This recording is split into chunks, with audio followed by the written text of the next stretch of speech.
And what I don't want to be misunderstood to be saying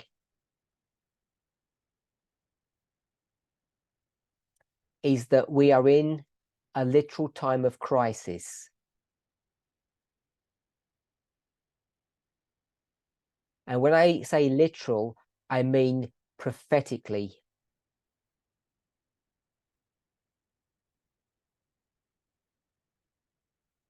Ellen White says in a number of places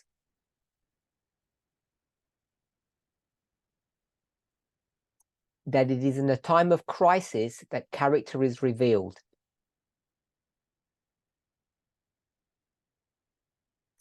So, as I say, we're not in a prophetic time of crisis.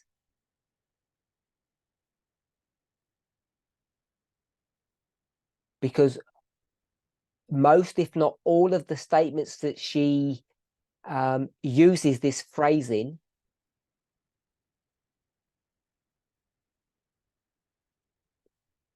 can be placed in a dispensation. And that dispensation is not the one we are currently in.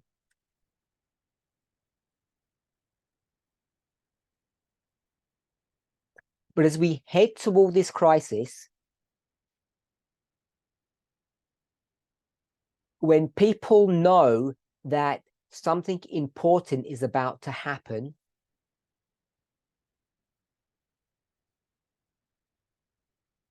that a crisis is about to occur, or that their end is near, they tend to change their behavior.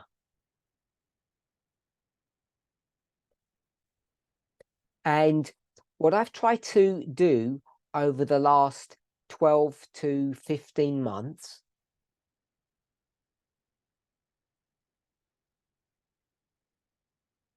is to begin to focus our attention on the coming crisis, the Sunday law.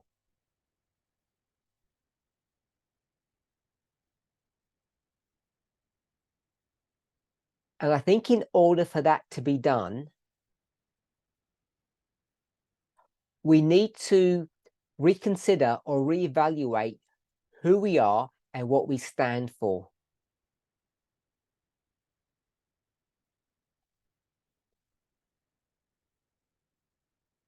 So this work has not begun or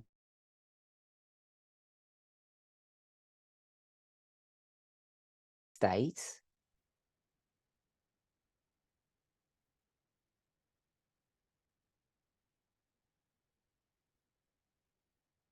Did I lose connection? Are you online? I can hear you. I can see you. So I'm going to repeat what I said.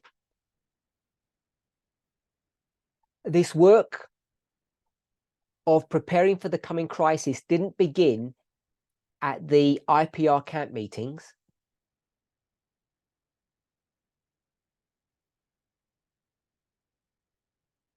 Although some people are using those meetings as a reference point.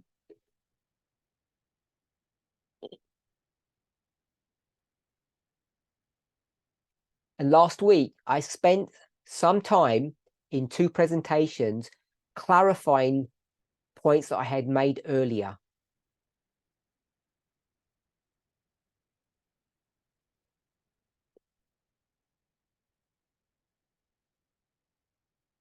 As I said, this is a subject that I've been trying to discuss for over a year.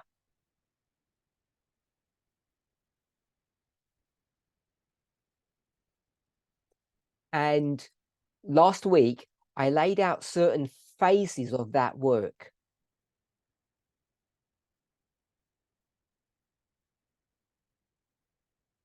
And the gradual steps that I've taken to try to awaken our consciousness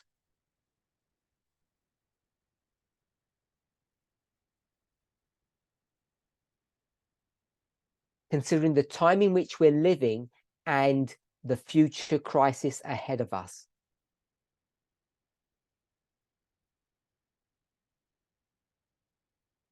and have approached this issue from varying perspectives.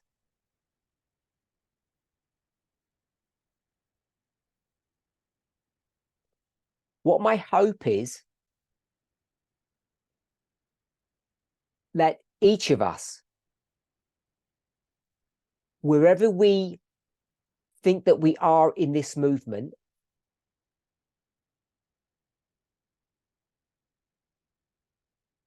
whether we feel like as though we are full participants,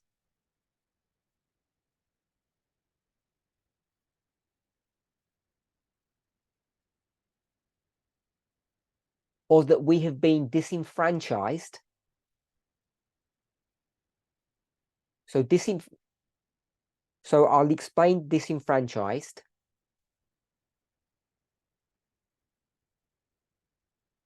Some people may not know what the word means.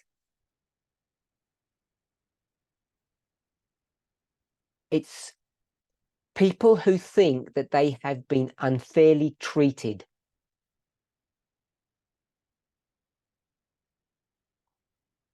Or misunderstood. And the term that's used in the world to describe that nowadays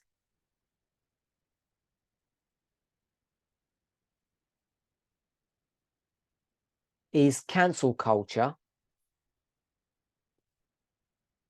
or the idea that people aren't allowed to speak their minds.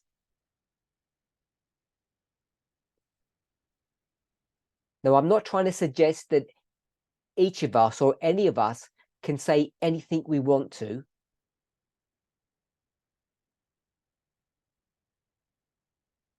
We discussed this last week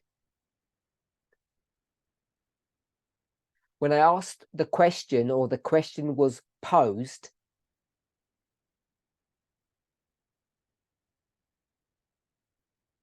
in fact, it was actually a statement, I believe. If we as a movement are now liberal and no longer conservative.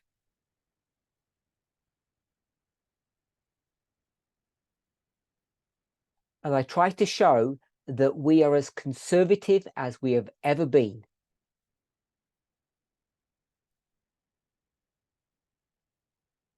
So I'm not suggesting that each of us are free or have the liberty to say what we want, any time that we want, how we want.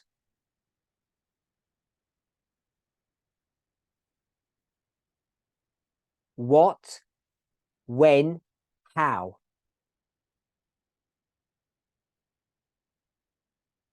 But that needs to be balanced.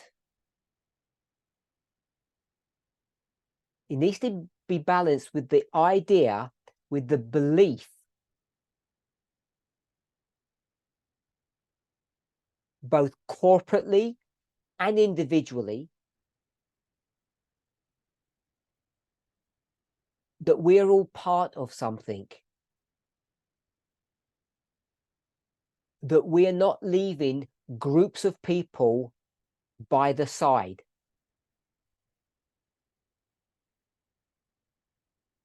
That individuals or groups of people in our movement do not feel that they have been ignored or rejected.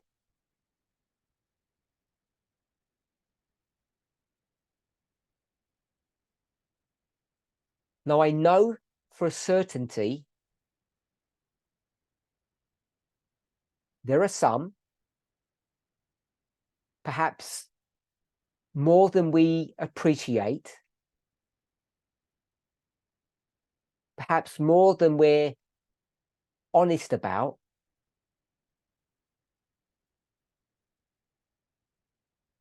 that do feel disenfranchised, which I defined earlier.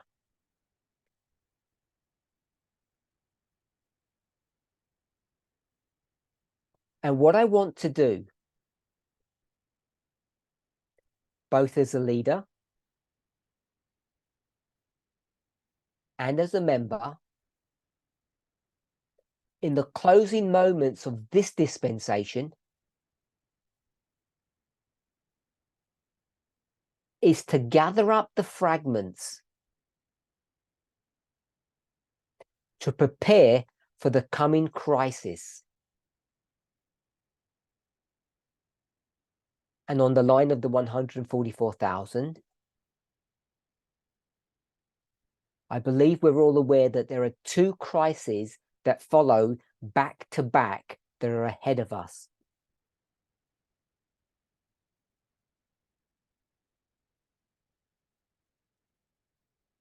Prophetically, we call them the Sunday law and then the close of probation.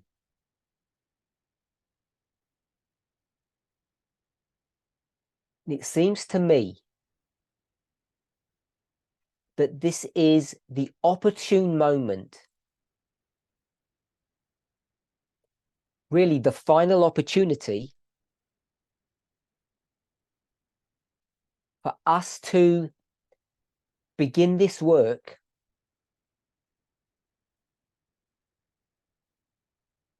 of coming together, of putting away our differences and preparing for the coming crisis. So, besides a theological, doctrinal, and technical discussion,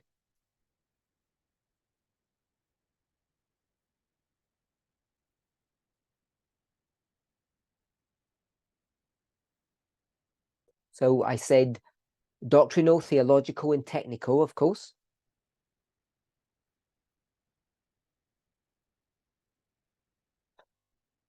Besides those issues, what I've tried to discuss in my presentations over the past 12 months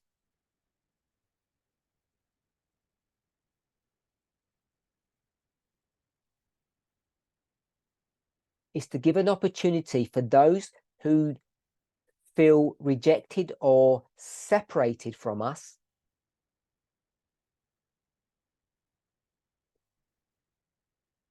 an opportunity for them to reevaluate their position,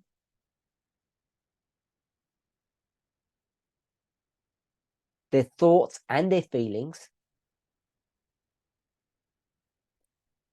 and begin to take steps to be reintegrated into the movement.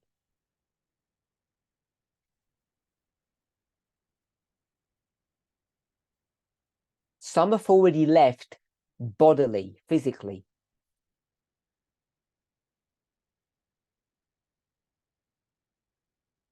They're an important class of people.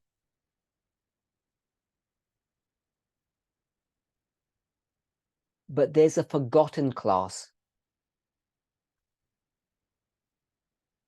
Those who have chosen not to leave. But deep down, do not feel part of the movement. And I've tried to express that in different ways. That they feel silenced. They feel that their legitimate concerns aren't addressed.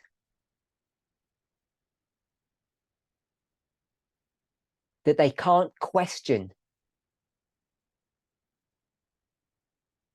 I don't mean question core elements of the message.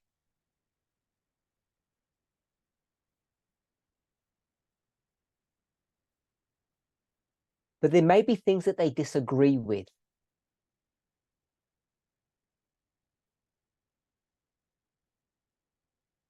And whilst that group of people are not my only concern,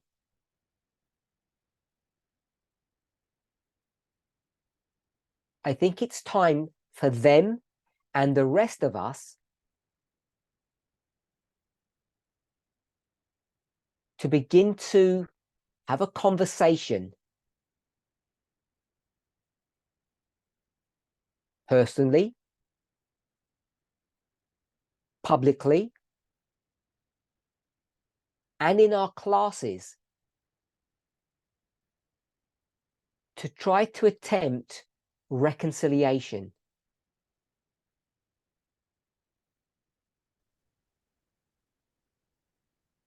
It serves no one any good if people feel that they are not really a part of the movement, that they don't have an identity.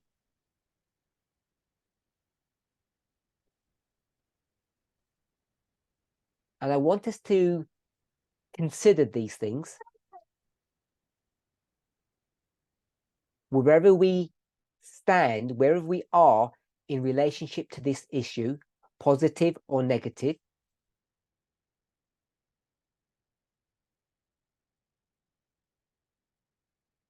And I want those members, whether they're individuals or whether they're a group, to lay down their weapons and begin to try to be reconciled.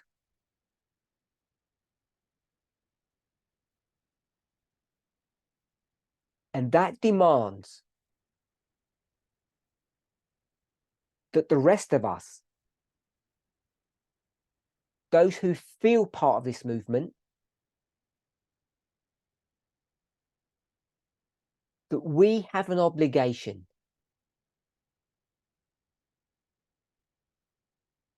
to try to create an environment in this movement that's willing to be more open to different ideas and to have open and honest conversations.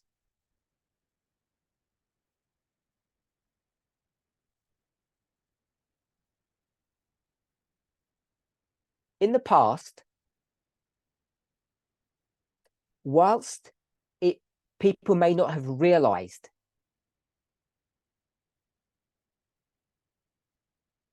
there was an undercurrent that nobody spoke about,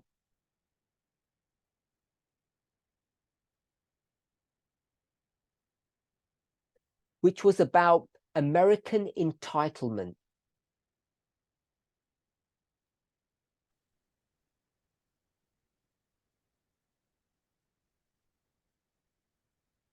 Can you hear me okay? I said about American entitlement, yes.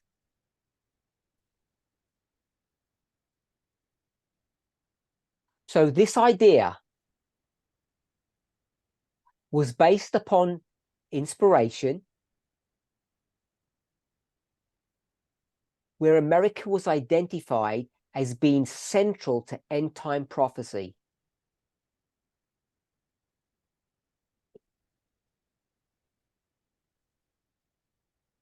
It is, after all, the glorious land. Now, with that prophetic model, the leadership that was based in the United States felt a sense of entitlement to maintain control of the work.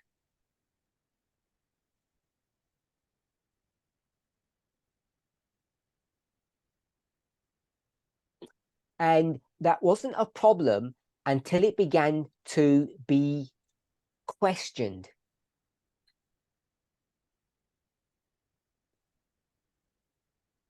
Now, that question wasn't just a theoretical one. It was not based upon discontent.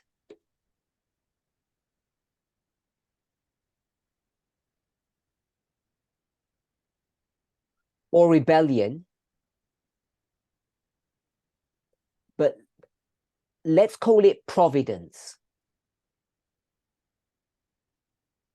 God, in their infinite wisdom, raised up people in the movement who were not from the glorious land. And over the decades, there have been many who have helped shape and mold and direct the message.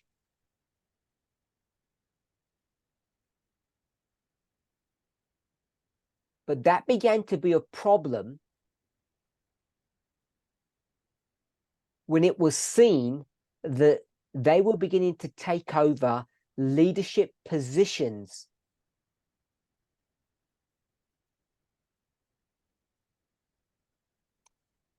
We've all heard of the phrase, they must increase and I must decrease.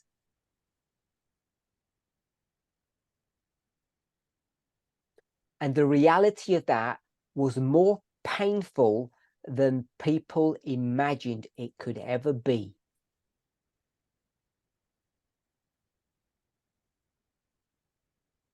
That was in a previous dispensation. And everybody here today accepts what happened and the consequences of what happened.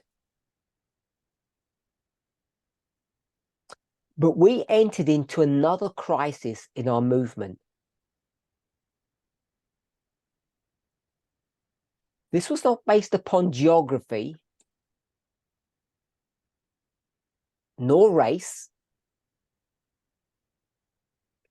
but it was based upon gender. Upon, if I can use this phrase,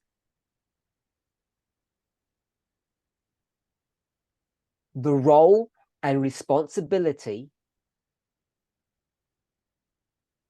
of men and women in this movement. And I know that it's dangerous and no longer appropriate to use this this model.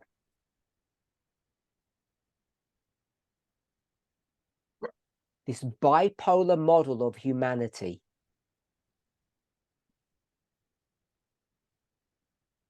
But it's led to a problem within our movement.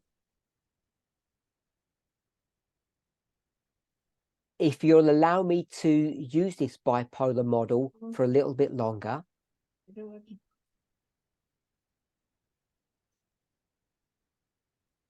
That it's not people of color. It's not those from the glorious land that feel disenfranchised. It's men. Half of this movement do not feel as though they are equal partners.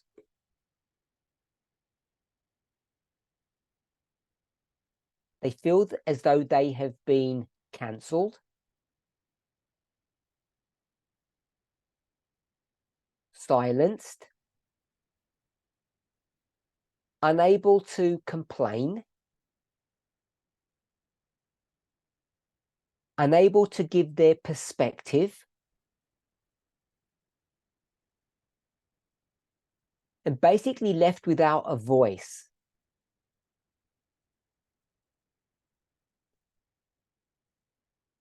Now, whilst this is important and serious, I do need to remind all these men that feel like this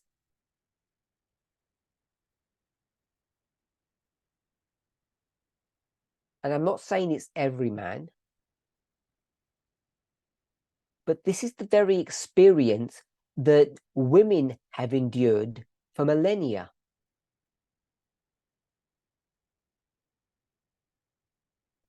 But it's all too commonplace in the world, in the church, in culture and religion, because at the end of the day, there's really no difference between the two.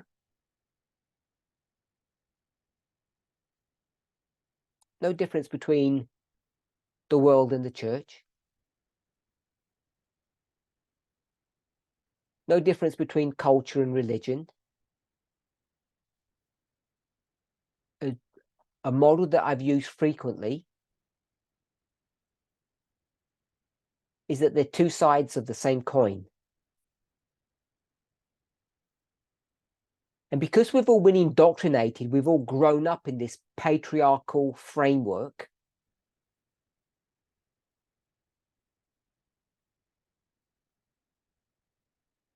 it seemed normal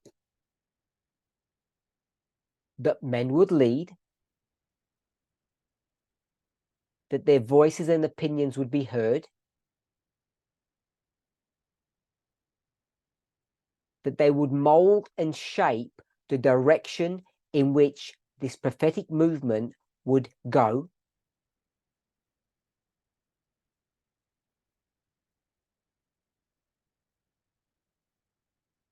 But as we have tried to become more egalitarian, many men in our movement don't view the change in that way.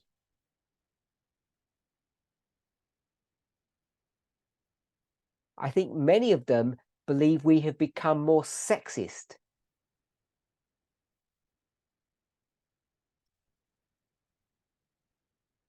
And they will describe their experience, if they're brave enough, quietly, privately amongst friends and confidants,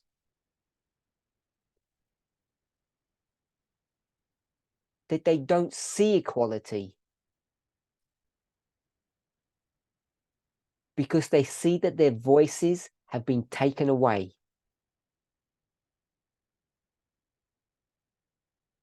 For those men, I'm not trying to say to them that this is retribution, this is payback.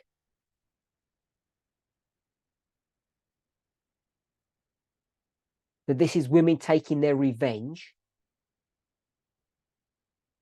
Because I fear some of them view this change in that way.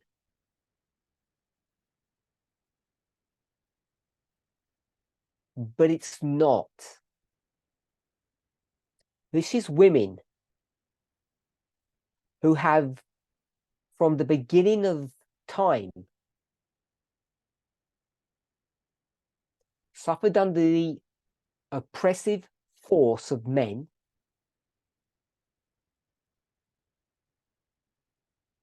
not just bad men. What's worse, that they have suffered under the rule of good men.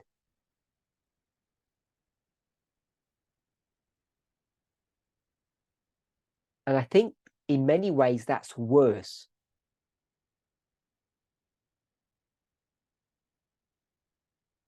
I used the phrase in a previous presentation,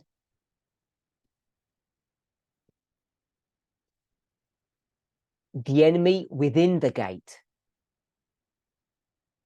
which is not a biblical term, because the biblical term or idea is that there's an enemy at the gate, an external force, which is what this movement was created to proclaim.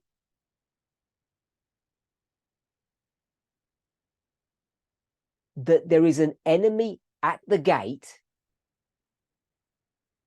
and we need to come together to repel and resist it.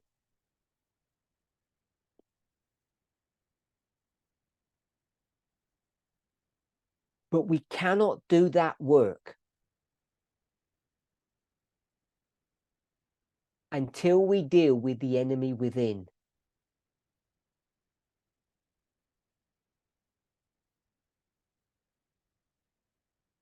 And of course, I use the term enemy not in a literal sense, not in a moral sense, but it's a play on words. Because if those people in our movement do not begin to see themselves as real, genuine, legitimate members of this movement,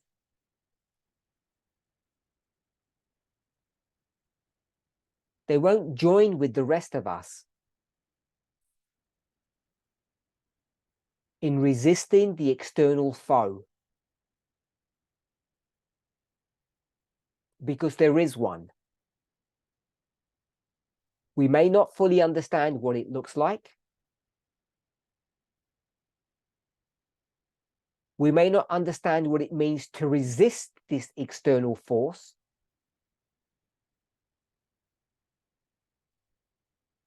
Maybe there's still much for us to learn and unlearn.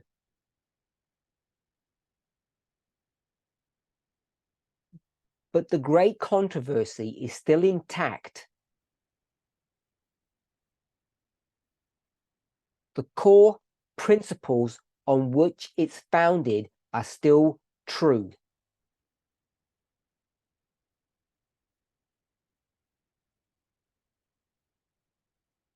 And therefore, not just today, but over the last 12 months and longer, I've been appealing to this movement to get its house in order. And that's not just understanding the theological events that are happening all around us.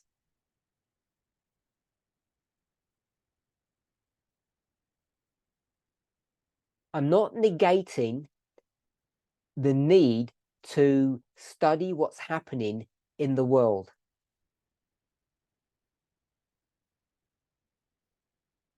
But if we're not careful,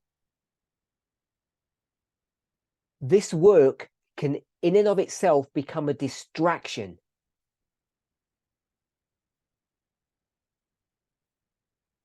Because there are people in our movement that are hurting.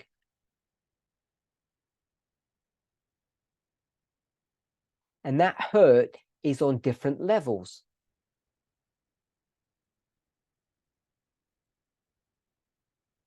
But I think the core issue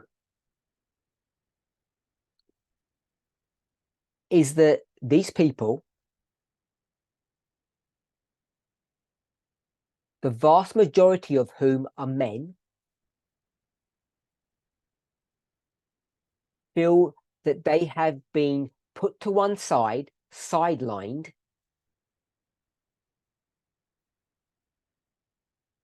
and that they no longer have a functioning voice amongst us.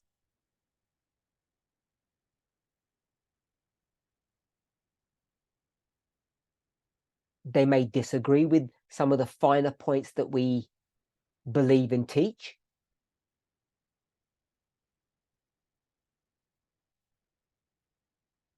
There may be some things that they don't understand why we emphasize. They may disagree with some of the things that we speak of.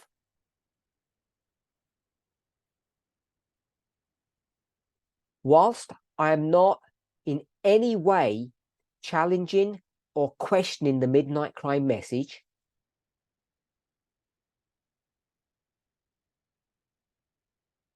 and the studies upon which that message was built, and more importantly, the methodology upon which it was constructed,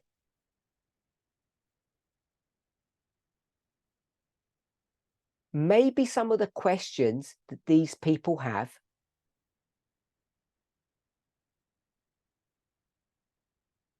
maybe they're correct to ask these questions. Maybe their views have some legitimacy.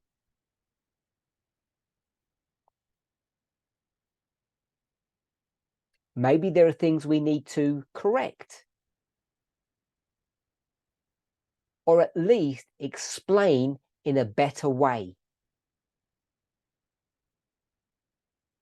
So these are some of the thoughts and ideas that have been in my mind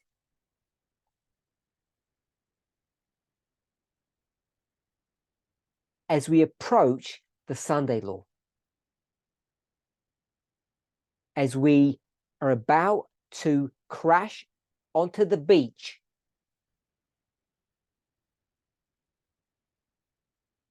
I use this term we collectively.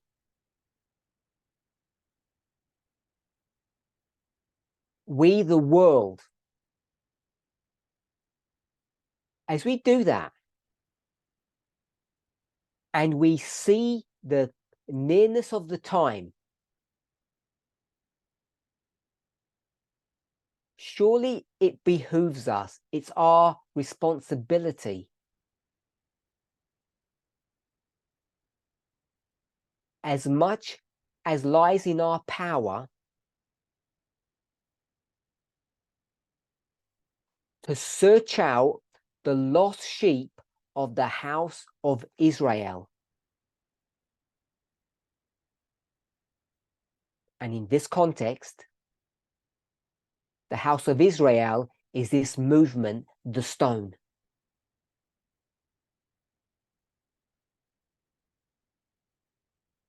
As individuals,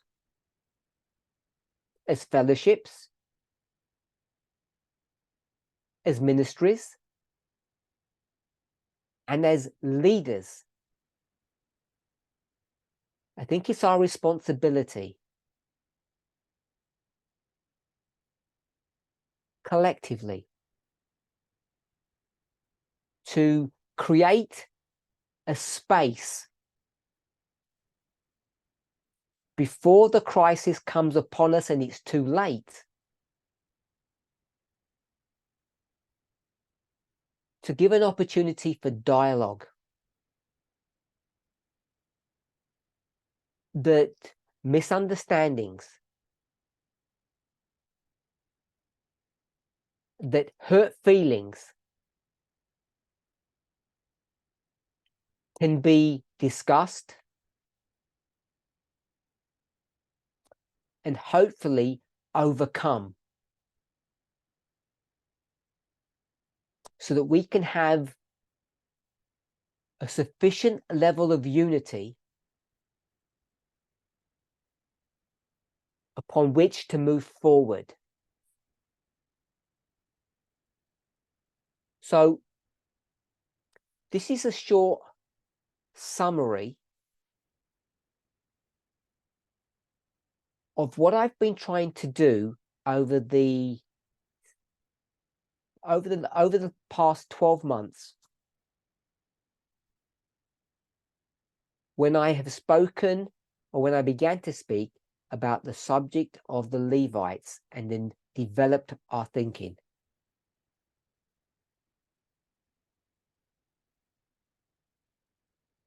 When I've spoken at length about what it means to be a teacher in this movement.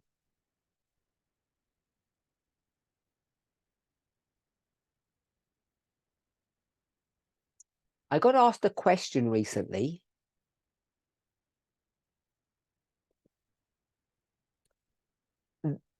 It's a term that's used in the world,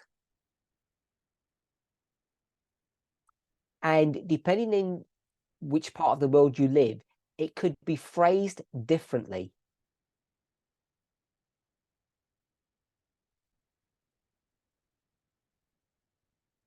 So in English, the phrase is called the following. It's called inclusive writing. And as you can see from the title, just picking the word inclusive means to include people, which means not to exclude people. The question that was asked, is this a concept or an idea that we should adopt or embrace within our movement?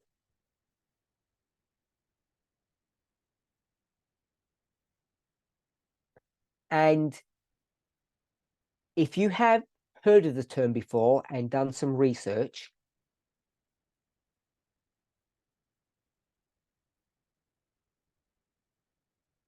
you'll have an opinion.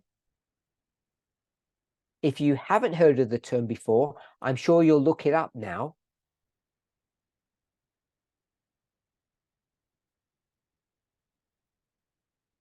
But the simple answer is, I believe yes. Now, inclusive writing covers many, many things. In fact, it's so expansive that everybody would have their own varying or differing views on what would be inclusive writing and what would not be.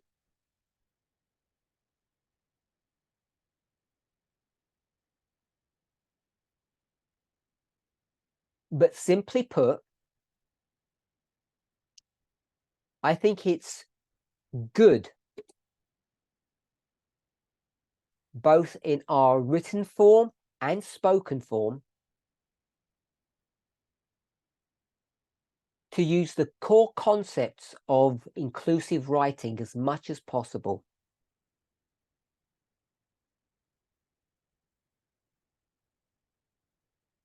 Because as the title indicates, what we want to do when we speak about people is to include them, value them, so they do not feel as though they are different.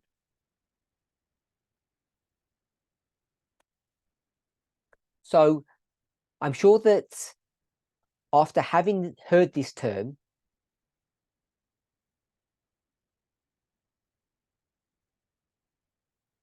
some of you will begin to research this,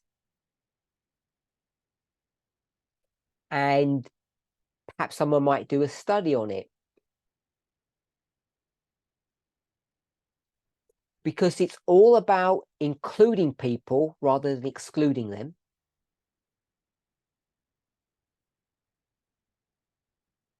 And it's about communicating with one another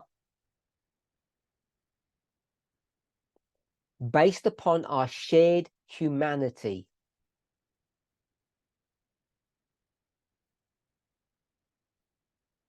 And as I spoke earlier,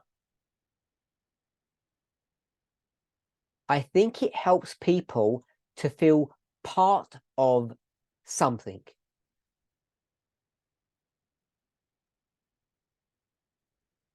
Which means people will feel empowered.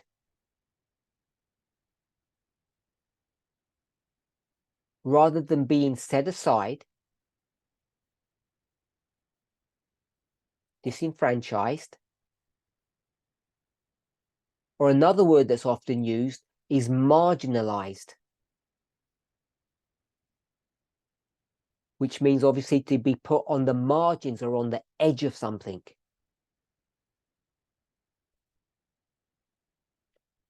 So I think it would be a good exercise, to whatever degree that you're able to or willing to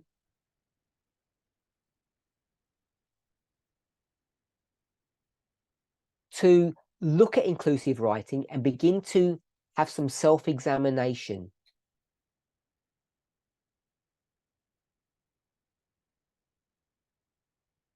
To take out gender biases from your words and your thoughts.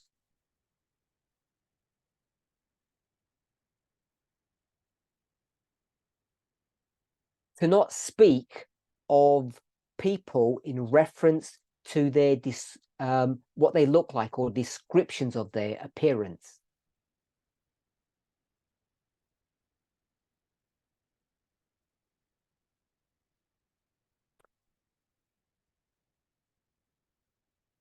Some time ago now,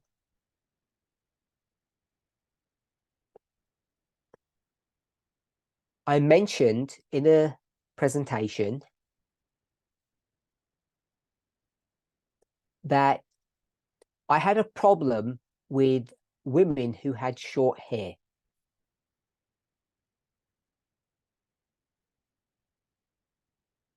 Now, when I made that statement,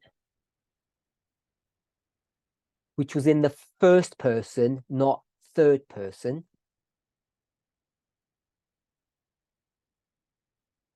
I personified it to myself, as I often do. The vast majority of people understood what I was saying. That I wasn't speaking about myself, but I was speaking on behalf of other people or other groups in our movement.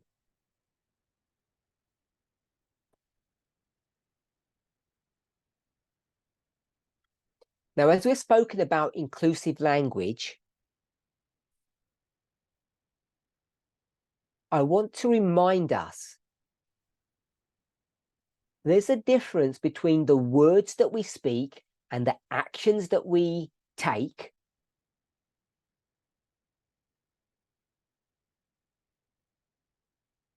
and our thoughts and motivations. So the ideal situation is that those two things, the inner thoughts and the external actions, match.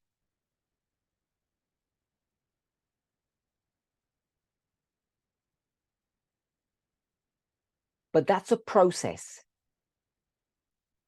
You will know that you're not allowed to abuse people.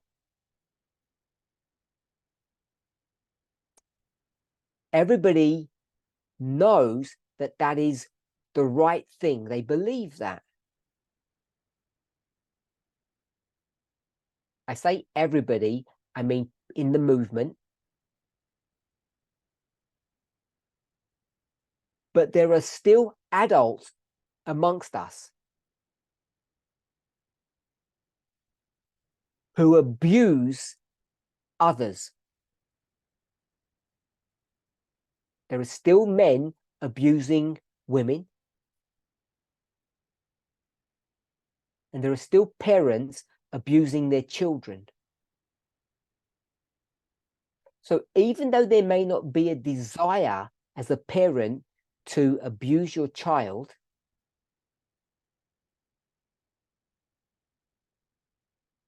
parents still do that. There's a disconnect between the belief system and the action.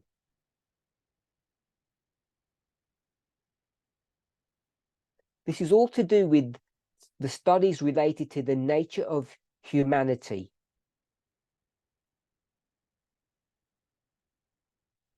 Our construction, if you like. And I've tried to describe this in various ways. So one that I focused on extensively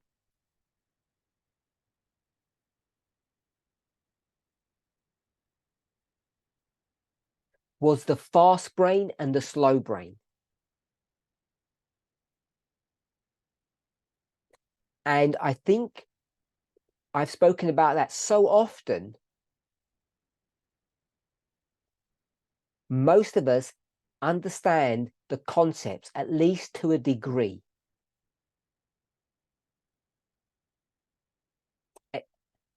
And many of us have read books on it. So the ideal situation is that our inner thoughts, our feelings match our behavior.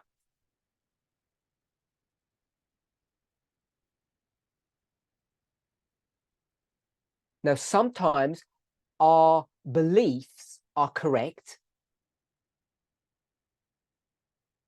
but our behavior is wrong.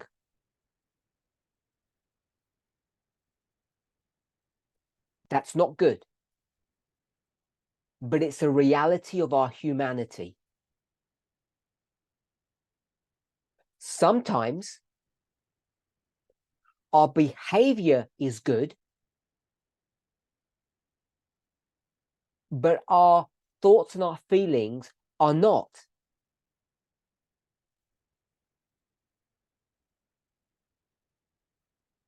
You can restrain yourself because you're worried about the consequences of bad behavior.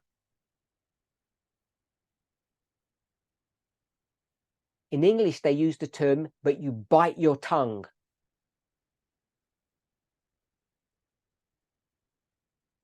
And you've all seen the emoji that has a zip over the mouth,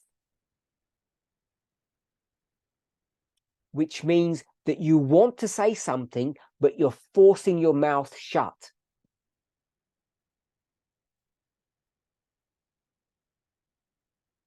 So an example of that was back in 2019.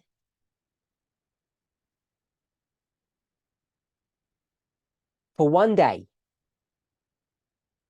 for one Sabbath, the women in this movement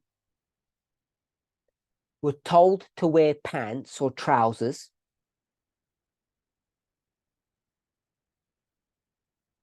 and the question that came back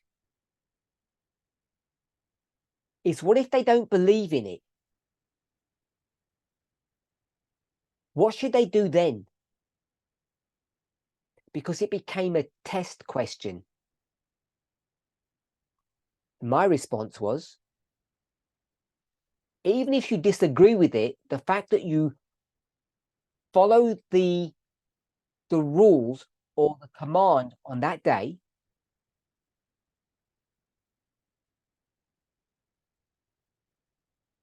you would pass the test. And no one knows what that would mean for the future. But there was a test to be taken that day. So we're speaking about inclusive writing because that's the question that was asked.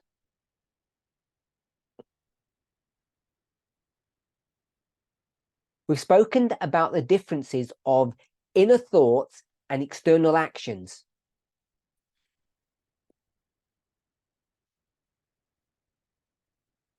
And how they can differ. And I've spoken about the parable that I gave about a man not liking a woman's appearance.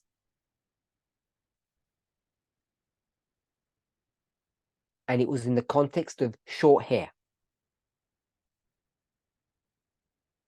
So a number of people contacted me afterwards, and they were wondering if I was speaking about myself.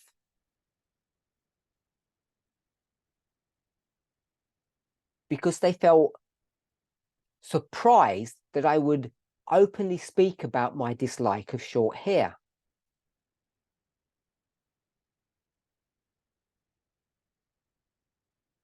So they had not understood the exercise I was trying to take us through.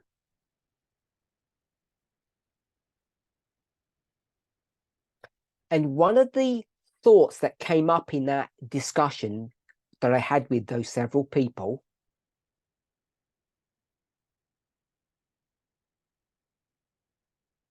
was that whilst it was legitimate, whilst it was okay, whilst I had a right as an individual man, to have an opinion upon the likes and dislikes that I would have about a woman's appearance. The example was long hair or short hair. I was told, whilst it's legitimate to have those opinions, because I'm free to, what they felt I didn't have a right to do, or what I shouldn't have done as a leading figure, is to express my opinion in the way that I had. And what I found the most interesting thing and the most concerning thing was not that I had been misunderstood, that they didn't see that this was a parable, that I wasn't speaking about my opinions, but about others, that to make a point, I identified as them, with them,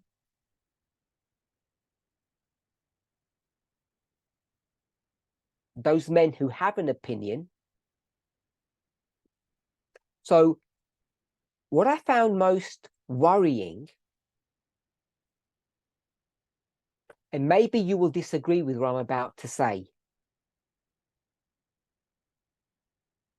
but for me, it comes down to this idea of inclusive language.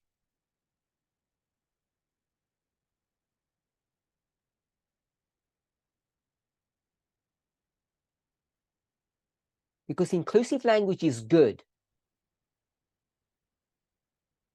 But I think what's more important is to have inclusive thoughts, that our thinking is inclusive, not just our words, our language. And I'm of the opinion, and this is not a parable, this is me, so you're welcome to disagree. And I'll use this again in a damaged framework. As a man speaking about women, I don't believe that I even have a right to have an opinion about a woman's hair.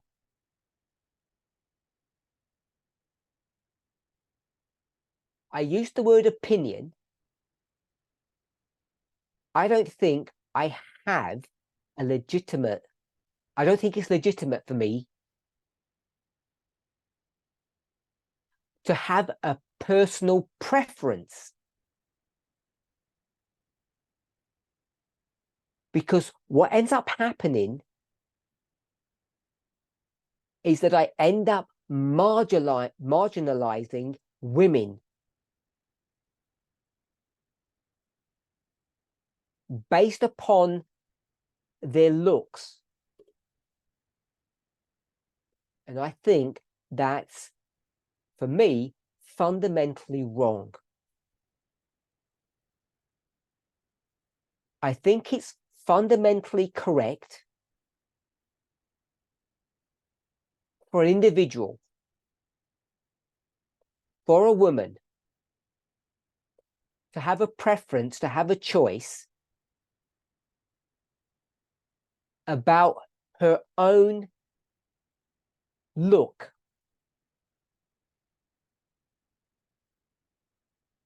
upon her own appearance. So she can choose for herself how she looks, what she prefers,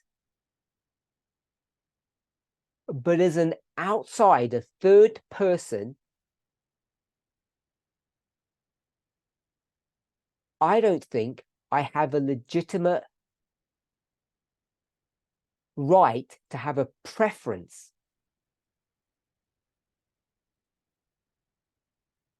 I think my response should be, if she prefers to look that way,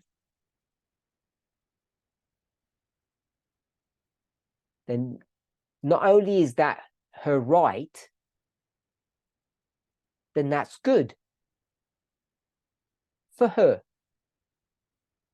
And I can't say whatever I think, because the ideal situation to be in is that I don't judge a person, a woman, on her appearance, which means I don't have a preference. Now, I know there are people who are going to disagree. They're going to argue that people have a preference based upon appearance, based upon attraction. But I'm not focusing upon that aspect of our humanity.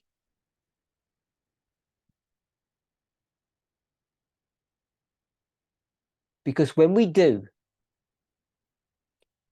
when we speak about people that we're sexually attracted to based upon their appearance,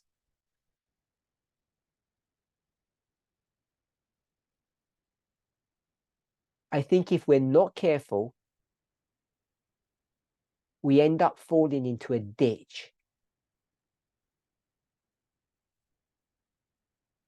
So I've collected some various thoughts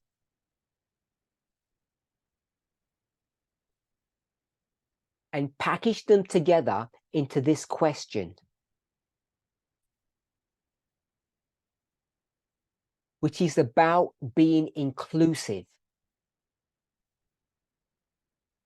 not only in our language, but in our thoughts. Wherever you stand, wherever you are in this movement, whether you're one of the people who do judge on people's appearance,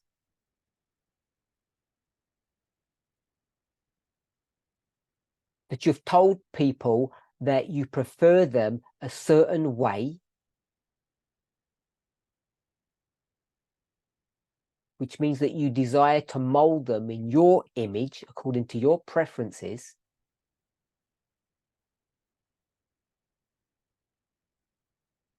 I'd ask you to stop and consider their humanity, not your preferences.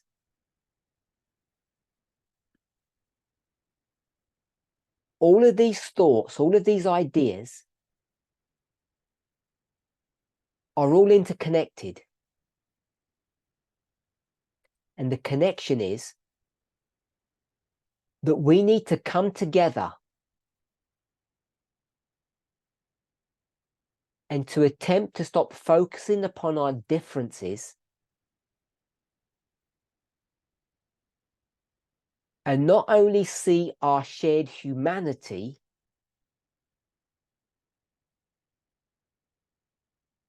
but also to realize that prophetically we are together,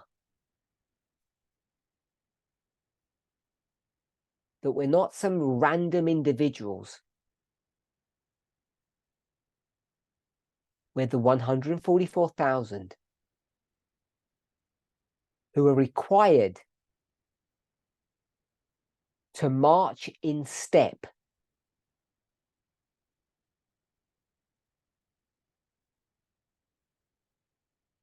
to view things the same way, to have a common identity, mission, and perspective of the truth. If you feel that you've been misunderstood, mistreated, rejected, if you feel that you may have done that to somebody, individually and collectively, interpersonally and organizationally, seems to me that this is the last opportunity that we have of seeking for the lost sheep and bringing them back into the fold.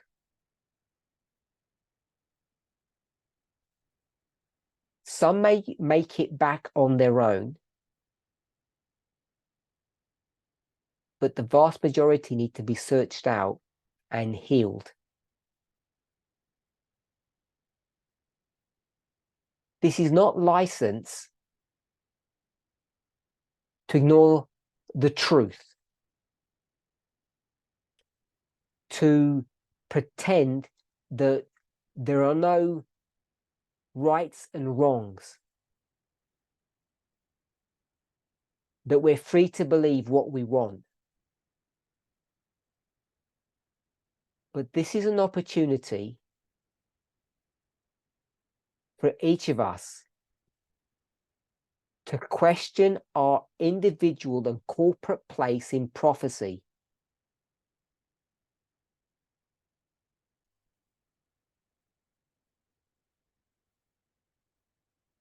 We have been spared the burden, the responsibility of taking care of others.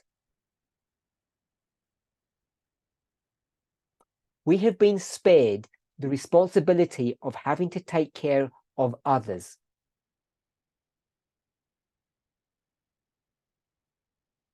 Because we have an opportunity now to take care of ourselves and to prepare for the coming crisis. Let's pray.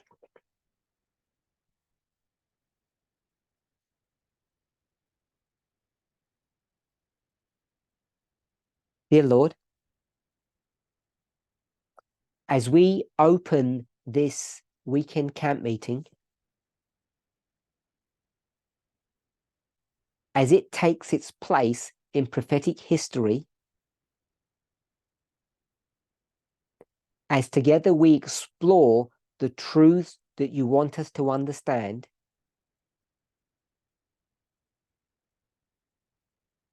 that will be brought to view during these coming presentations,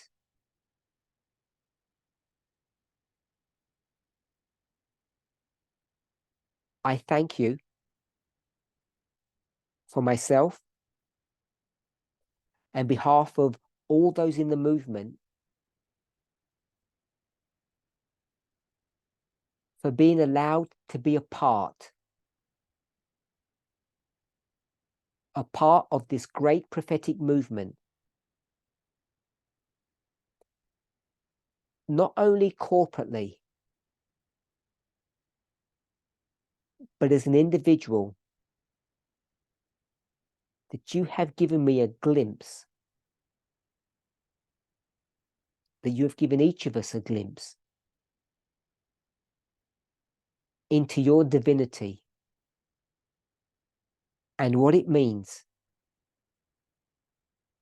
to be a living God, one who takes responsibility for their behavior and their actions. That when things go wrong, when you're accused of bad behavior, you don't shy away, you don't run away, but you face your responsibilities.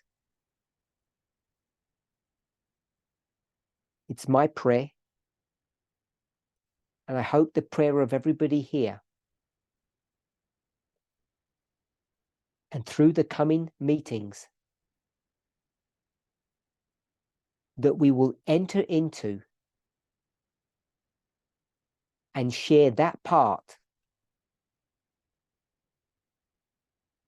of your divinity,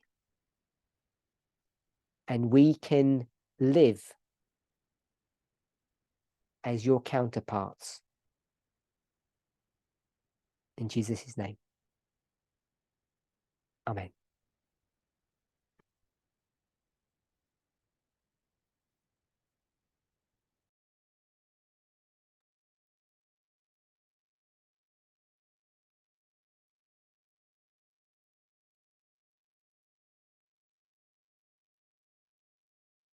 Muy bien, agradecemos al anciano Parminder por este